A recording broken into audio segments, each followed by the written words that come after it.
Robert McCall is back in The Equalizer 3 with many new faces in his new home in southern Italy. But there are four major characters who do not return. The Equalizer 3 is the final installment of the trilogy and takes place in Sicily, where Robert McCall goes on a vigilant mission to protect his friends from the Italian criminal organization, the Camorra. The movie features new characters including Emma Collins, Gio Bonucci, Frank Conroy, Chiara Bonucci and Vincent Quaranta as Robert's storyline moves to Italy. Major characters from the previous movies such as Teri, Plummer and Ralphie do not return for the Equalizer 3 as their storylines were complete and did not fit with the new location and focus of the movie. While the Equalizer 3 sees Denzel Washington return as Robert McCall, multiple major characters set out the sequel. Robert McCall is once again on a vigilant mission now in Sicily to protect his friends from the Camorra, the Italian criminal organization. The Equalizer 3 was released on theaters and set a box office record for the trilogy by grossing $60.6 million globally in its opening weekend. Washington leads the cast of the Equalizer 3 in what may be the final installment of the series. Joining him as Dakota Fanning as Emma Collins, Eugenio Mastrandrea as Gio Bonucci, Denman as Frank Conroy, Sonia Ben Ammar as Chiara Bonucci and Andrea Scarduzio as Vincent Quaranta. Robert McCall's move to Italy, as well as its focus on a new cast, means that some major characters from the Equalizer and the Equalizer 2 do not return for the third movie in the trilogy, fitting in with Robert's isolated lifestyle. In the Equalizer, Chloë Grace Moretz plays Teri, a character who acts as the catalyst for the action.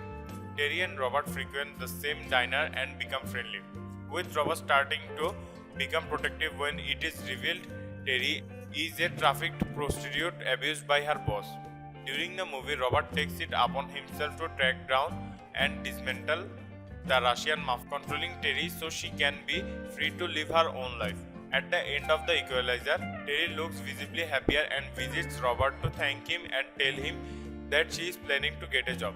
Teri only appeared in the first of the Equalizer trilogy, as the storyline was essentially complete. According to director Anthony Fuqua, each of the Equalizer movies were always intended to have separate storylines, hence why Teri never returned. The Equalizer 2 focused on the Dia and the Equalizer 3 is set in the another continent, so it would have been hard to include Teri in any way. Plus, her ending in the first movie left nothing meaningful for the sequels to do with her character. Plummer. Plummer is one of the few characters to appear in more than one the Equalizer movie, but he unfortunately does not return for the Equalizer 3. Plummer was the husband of Susan Plummer, a close personal friend of Robert's who worked with him in the DIA.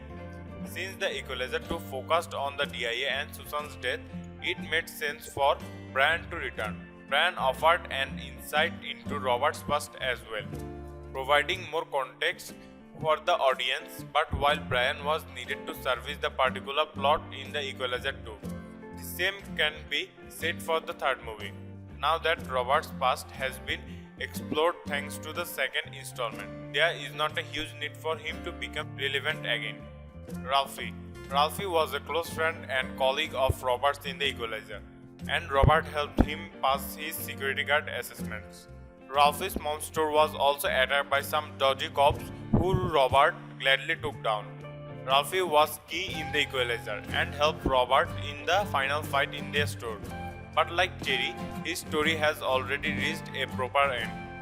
Ralphie achieved his goal to protect the store as a security guard and have a life in the United States, eliminating any possible reason he could have to re-enter Robert McCall's life in either Equalizer sequel.